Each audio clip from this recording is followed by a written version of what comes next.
Hi, ഇന്ന് നമുക്ക് അത്യാവശ്യം ഒരു ഇൻവെസ്റ്റിഗേഷൻ കഥാപരിസരവും അതിനുള്ളിൽ അത്യാവശ്യം വേറിട്ട കഥയുമുള്ള ഒരു ഹോളിവുഡ് മർഡർ മിസ്റ്ററി ത്രില്ലർ സിനിമയെ പരിചയപ്പെടാം. എന്തായാലും സിനിമയെ പറ്റി ഡീറ്റെയിൽ ആയിട്ട് അറിയുന്നതിന് മുന്നോടിയായിട്ട് ചാനൽ ആദ്യമായിട്ടാണ് കാണുന്നതെങ്കിൽ സബ്സ്ക്രൈബ് ചെയ്യാനും വീഡിയോ കൊണ്ട് ഇഷ്ടപ്പെടുകയാണെങ്കിൽ ലൈക്ക് ചെയ്യാനും ഷെയർ ചെയ്യാനും ഒക്കെ തന്നെ ഒന്ന് ശ്രമിക്കുക. പിന്നെ ഈ ഒരു സിനിമ നിങ്ങൾക്ക് ഞാൻ ടെലിഗ്രാമിൽ കൊടുത്തേക്കാം, നമ്മുടെ ടെലിഗ്രാം ഗ്രൂപ്പിൽ കൊടുത്തേക്കാം. കുറേ സുഹൃത്തുക്കൾ ടെലിഗ്രാം ഗ്രൂപ്പിൽ ജോയിൻ ചെയ്യാൻ പറ്റുന്നില്ല എന്ന് പറയുന്നുണ്ട്. എന്താണ് കാരണം എന്ന് എനിക്കറിയില്ല. ഡിസ്ക്രിപ്ഷൻ ബോക്സിൽ ലിങ്ക് ഉണ്ടാവും, നിങ്ങളൊന്ന് ചെക്ക് ചെയ്യുക. ഞാൻ നോക്കിയിട്ട് വേറെ കുഴപ്പങ്ങളൊന്നും കാണുന്നില്ല.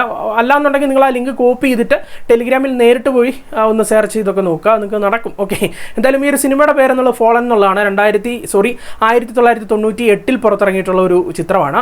സിനിമയുടെ ഒരു പ്രമേയം എന്നുള്ളത് അല്ലെങ്കിൽ സിനിമയുടെ കഥ ആരംഭിക്കുന്നത് ഒരു വധശിക്ഷ കാണിച്ചുകൊണ്ടാണ്. വധശിക്ഷ നടപ്പാക്കുന്നത് എഡ്ഗർ റീസ് എന്ന് പറയുന്ന ഒരാൾക്ക് വേണ്ടിയാണ്. അദ്ദേഹം ചെയ്ത കുറ്റം എന്താണെന്ന് ചോദിച്ചു കഴിഞ്ഞാൽ അദ്ദേഹം ചെറിയ കൊലപാതകങ്ങളൊക്കെ നടത്തി. ചുരുക്കി പറഞ്ഞാൽ ഒരു പക്ക സീരിയൽ കില്ലറാണ്. അതുകൊണ്ടാണ് പുള്ളിയെ പിടിച്ചിട്ട് കൊന്നത്. എന്തായാലും ഇദ്ദേഹത്തിൻ്റെ വധശിക്ഷയ്ക്ക് ശേഷം ക്രൈംസ് ഒന്നും ഇനി ഉണ്ടാകുകയല്ലോ എന്നൊക്കെ നമ്മളും കഥാപാത്രങ്ങളൊക്കെ വിചാരിച്ചുകൊണ്ടിരിക്കുന്ന ടൈമിൽ അടുത്ത സീരിയൽ കില്ലർ അല്ലെങ്കിൽ ഒരു പിറവി എടുക്കുകയാണ്. അല്ലെങ്കിൽ ഇദ്ദേഹത്തിൻ്റെ അല്ലെങ്കിൽ റീസിൻ്റെ അല്ലെങ്കിൽ ഓൾറെഡി കൊന്ന ഈ റീസിൻ്റെ അതേ പാറ്റേണിൽ തന്നെ വീണ്ടും കൊലപാതകങ്ങൾ ആരംഭിക്കുകയാണ്. അപ്പോൾ ശരിക്കും ഇവൻ ആരാന്നറിയാൻ വേണ്ടി വീണ്ടും നടത്തുന്ന അന്വേഷണവും, അല്ലെങ്കിൽ നായകൻ ഒരു ഡിറ്റക്റ്റീവാണ്, അദ്ദേഹവും അദ്ദേഹത്തിൻ്റെ സംഘമൊക്കെ ചേർന്ന് നടന്ന ഒരു അന്വേഷണവും തുടർന്ന് അങ്ങോട്ട് നടക്കുന്ന അപ്രതീക്ഷിത സംഭവങ്ങളൊക്കെയാണ് സിനിമയുടെ കഥ എന്നുള്ളത്.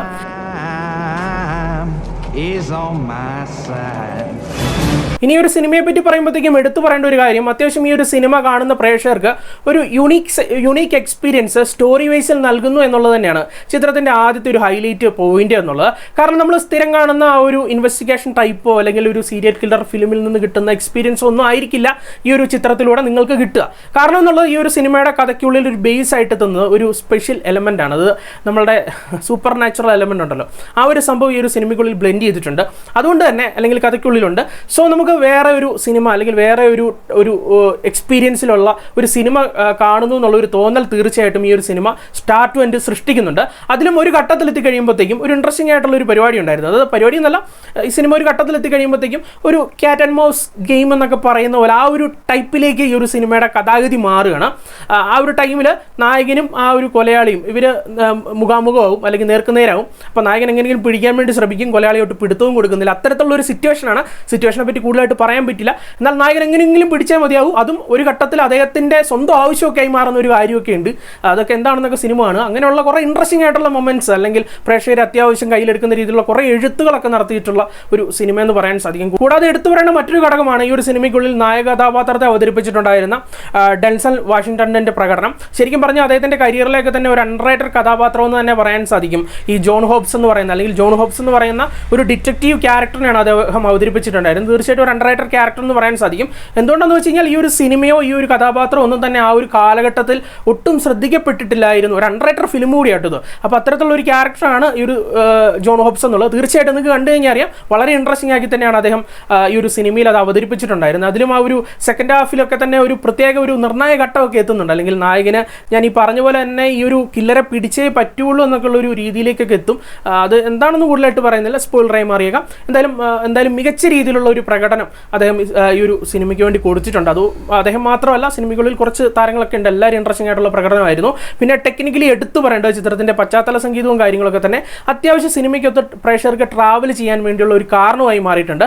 അതിനും ക്ലൈമാക്സിൽ ഒരു ചെറിയൊരു ടേൺ കൊണ്ടുപോകുന്നുണ്ട്. അത് എൻഡ് ചെയ്യുന്ന പോർഷനിൽ ഒരു ചെറിയ ടേൺ വെച്ചിട്ടാണ് സിനിമ അവസാനിപ്പിക്കുന്നത്. ആ ഒരു ടൈമിൽ ചെറിയൊരു BGM ഒക്കെ കൊടുക്കുന്നുണ്ട്. വളരെ ഇൻട്രസ്റ്റിംഗ് ആക്കി തന്നെയാണ് എനിക്ക് തോന്നിയിട്ടുള്ളത്. പിന്നെ സിനിമാറ്റോഗ്രഫി കാഴ്ചയും അത്യാവശ്യം ഒരു സ്ട്രെങ്ത് ഉള്ള രീതിയിൽ അല്ലെങ്കിൽ വിഷ്വലി അത്യാവശ്യം സ്ട്രെങ്ത് സൃഷ്ടിക്കാൻ വേണ്ടി ചിത്രത്തിൻ്റെ സിനിമാറ്റോഗ്രഫി കാഴ്ചയ്ക്കും നല്ല രീതിയിൽ സാധിക്കുന്നുണ്ടായിരുന്നു എന്നുള്ളതാണ് വസ്തുത എന്നുള്ളത്. ഓവറോൾ പറയുമ്പോഴത്തേക്കും നിങ്ങൾ മനസ്സിലാക്കിയെടുക്കുക, ഇതൊരിക്കലും ഒരു ഫാസ്റ്റ് പേസ് ത്രില്ലർ സിനിമയല്ല കേട്ടോ. ഇതൊരു സ്ലോ പേസ് ത്രില്ലർ സിനിമ തന്നെയാണ്. ഓക്കെ, അല്ലെങ്കിൽ ഫാസ്റ്റ് നരേഷനുള്ള ഒരുപാട് ഗ്രിപ്പിംഗ് മൊമെൻറ്റ്സ് ഉള്ള അങ്ങനെ ഒരു സിനിമയല്ല.